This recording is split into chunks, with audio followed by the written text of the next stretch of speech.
क्या है जलपरी का रहस्य और क्या सच में जलपरी एग्जिस्ट करती हैं? और गांधी परिवार की ऐसी काली सच्चाई जो आज तक आपसे छुपाई गई, और आखिर कैसे इस 60 साल के बुढ़े ने बना ली ऐसी बॉडी कि कोई भी देखकर चौंक जाए। अब ऐसी अजीबोगरीब इंसान जिसने अपने पूरे शरीर को कीड़े मकोड़े के टैटू से ढक रखा है, पर क्यों, वजह जानकर आप चौंक जाएंगे। और भारत पर सैकड़ों सालों तक राज करने के बावजूद भी कभी मुगल नेपाल पर कब्जा क्यों नहीं कर सके। फैक्ट नंबर 12, जलपरी समुद्र में रहने वाला एक ऐसा जीव है जिसके बारे में किस्से कहानियों में काफी ज्यादा बात की गई है और कई मूवीज भी जल परियों पर बेस्ड है। पर क्या आप जानते हैं कि क्या असलियत में जल परियां होती हैं? दोस्तों, जल परियों के अस्तित्व के बारे में अगर बात की जाए तो कई किस्से और कहानियों में जल परियों का जिक्र किया गया है। भारत ही नहीं बल्कि कई देशों के किस्से कहानियों में जल परियों का जिक्र देखने को मिलता है, जिससे ये बात तो साफ है कि पुराने जमाने में जल परियां रही होंगी। विज्ञान भी इस बात को नकारता नहीं है। वैज्ञानिकों के मुताबिक हो सकता है कि विकास के क्रम में मानव ने पानी के अंदर रहना सीख लिया है और वही जलपरियां हैं। भारत और विदेशों में बहुत से लोग जलपरी को देखने का दावा कर चुके हैं, हालांकि अभी तक वैज्ञानिकों को इसका कोई पुख्ता सबूत नहीं मिला है। ऐसे में ये कह पाना मुश्किल है कि अब जलपरियां होती हैं या फिर नहीं। फैक्ट नंबर 11, गांधी और नेहरू परिवार हमेशा से भारत की राजनीति का हिस्सा रहे हैं। ऐसे में इस परिवार पर कई बार कई ऐसे आरोप लग चुके हैं जो बहुत ही ज्यादा संगीन है। आइए जानते हैं गांधी और नेहरू परिवार के ऊपर लगे कुछ ऐसे ही आरोपों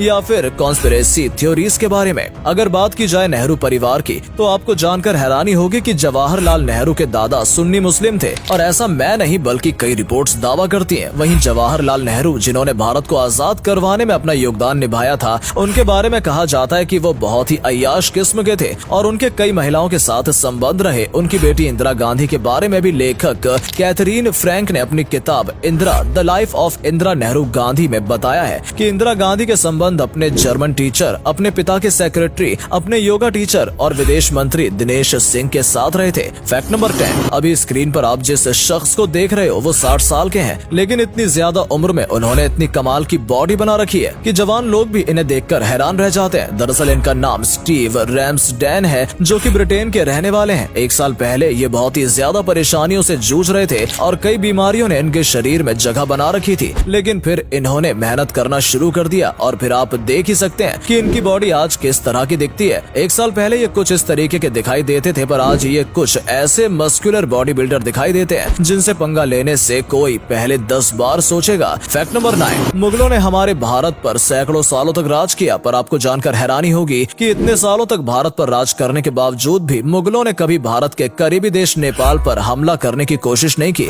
लेकिन क्यों? असल में इसके पीछे कई कारण हैं, जैसे कि नेपाल की भौगोलिक स्थिति ऐसी है कि उस पर कब्जा कर पाना बहुत मुश्किल और खर्चीला था। इसके अलावा मुगलों को नेपाल में कोई इंटरेस्ट ही नहीं था, क्योंकि वहाँ पर कब्जा करने में उन्हें जितना खर्च आता उतना उन्हें वहाँ पर मिलता नहीं। मुगल इसी वजह से नेपाल में इंटरेस्टेड ही नहीं थे। एक वजह ये भी बताई जाती है कि नेपाल के गोरखा वॉरियर्स बहुत ही ज्यादा खतरनाक होते हैं, जो कभी मुगलों को नेपाल पर कब्जा नहीं करने देते, और यही कुछ कारण थे जिनकी वजह से मुगलों ने कभी नेपाल की ओर ध्यान ही नहीं दिया। फैक्ट नंबर 8, रावण का एक ऐसा अधूरा सपना जो कभी पूरा नहीं हो पाया। दरअसल रावण स्वर्ग तक जाने की सीढ़ियां बनाना चाहता था ताकि कोई भी राक्षस बिना दान पुण्य करे आसानी से स्वर्ग जा सके। इसलिए रावण ने शिव जी की तपस्या की। कड़ी तपस्या के बाद शिव जी से रावण ने स्वर्ग की सीढ़ियां बनाने का वरदान मांगा, लेकिन इससे पहले शिव जी ने रावण के लिए एक शर्त रखी कि वो अगर एक दिन में 5 पौड़ियों का निर्माण कर देता है तो उसका ये वरदान पूरा हो जाएगा। इसलिए रावण ने पहली पौड़ी हरिद्वार में बनाई और दूसरी पौड़ी का निर्माण रावण ने हिमाचल प्रदेश में किया और तीसरी पौड़ी का निर्माण रावण ने चुडेश्वर महादेव और चौथी पौड़ी का निर्माण किन्नर कैलाश पर किया। लेकिन देवताओं में ये सब देखकर डर का माहौल था, क्योंकि अगर ऐसा हो जाता तो बहुत बड़ी मुसीबत आ सकती थी। इसलिए देवताओं ने रावण के पास निद्रा देवी को भेजा और निद्रा देवी रावण के अंदर समा गई। इसकी वजह से रावण को बिना थके ही नींद आ गई और जब रावण की नींद खुली तो सवेरा हो चुका था। इसलिए रावण का ये सपना अधूरा रह गया। फैक्ट नंबर 7, हाल ही में स्वीडन में एक ऐसी हिरन की प्रजाति देखने को मिली है जो बहुत ही दुर्लभ है। इस प्रजाति के हिरन को देख पाना बहुत ही मुश्किल है, क्योंकि ये हिरन की प्रजाति बहुत ही रेयर है और ये कई सालों में 1-2 बार दिखाई देती है। दरअसल रिसेंटली स्वीडन के वाइल्ड लवर को व्हाइट मूस नाम के हिरन की प्रजाति दिखाई दी, जो देखने में बहुत ही खूबसूरत होती है। आपको बता दें कि ये ज्यादा तापमान पसंद नहीं करती है। ये हिरन एक खास तरीके के तापमान में रहना पसंद करती है। हालांकि व्हाइट मूस अमेरिका, कनाडा जैसे देशों में भी पाई जाती है, लेकिन बढ़ती शहरी आबादी के कारण इसको देखना बहुत ही मुश्किल बात है और ये कई सालों में 1-2 बार ही दिखाई देती है। फैक्ट नंबर 6, जब भी आपने भगवान श्री कृष्ण कृष्ण को मूवीज या पेंटिंग्स में देखा होगा तो उनके मुकुट पर एक मोर का पंख लगा होता है। क्या आपको पता है कि आखिर श्री कृष्ण इस मोर के पंख को अपने मुकुट पर क्यों लगाते हैं? दरअसल जब श्री कृष्ण का जन्म हुआ था तो उनका नामकरण करने के लिए ऋषि कत्यन आए।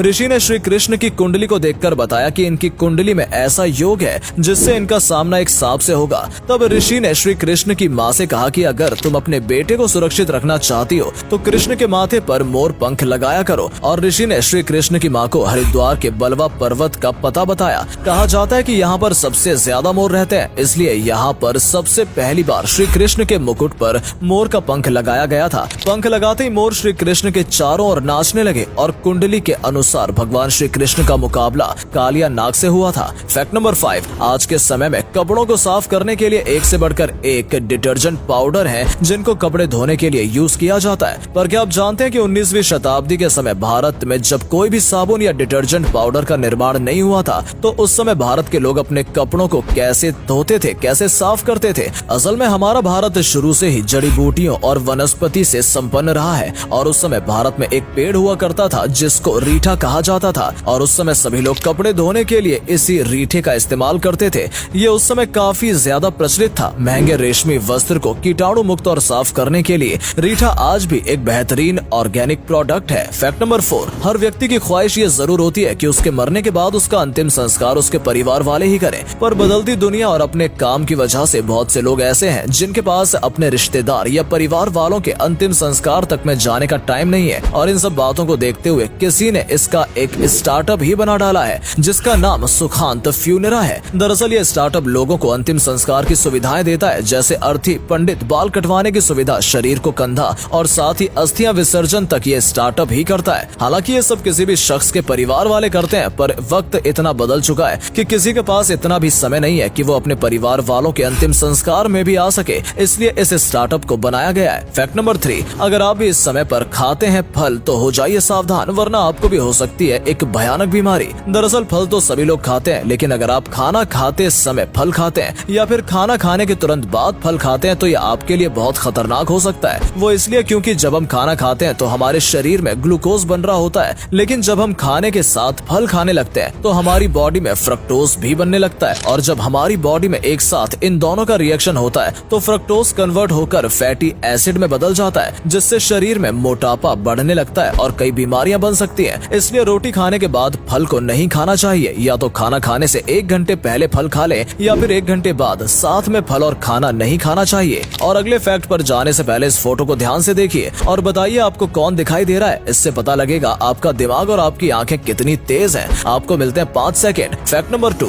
दुनिया में हर एक ऑब्जेक्ट की परछाई होती है और आपकी भी परछाई होगी, लेकिन क्या हो अगर आपसे ये कहा जाए कि आपकी परछाई को भी टैक्स भरना पड़ेगा? तो शायद आप कंफ्यूज हो जाएं, लेकिन इटली के कोनेग्लियानो शहर में परछाई को भी टैक्स देना पड़ता है। अगर आपकी दुकान है और आपकी दुकान में कोई ऐसी चीज है जिसकी परछाई नीचे जमीन पर पड़ रही है तो उस परछाई का टैक्स शैडो टैक्स के रूप में लिया जाएगा, जो कि 100 यूरो होता है, जिसको थाने में जमा किया जाता है। हालांकि ये नियम केवल इटली में ही है, बाकी और किसी जगह पर ऐसे नियम को लागू नहीं किया गया है। फैक्ट नंबर 1, मिलिए माइकल अमोये से, जिन्हें अपने शरीर पर टैटू करवाने की सनक सवार है। इन्हें शरीर पर टैटू करवाने का इतना ज्यादा शौक है कि अब तक ही अपने शरीर पर 864 टैटूज करवा चुके हैं। माइकल के मुताबिक उन्हें सपने में कीड़े मकोड़े दिखाई देते थे जिन्हें वो सपने में खाने लगते थे और अपने इसी डर को दूर करने के लिए उन्होंने शरीर पर कीड़े मकोड़े के टैटू करवाने शुरू कर दिए, जो धीरे धीरे उन्हें पसंद आने लगा और अब तक माइकल ने 864 कीड़े मकोड़े के टैटूज अपने शरीर पर करवा लिए हैं। और माइकल के मुताबिक वो अभी रुकने वाले नहीं है, बल्कि अभी वो और भी टैटूज अपने शरीर पर करवाएंगे।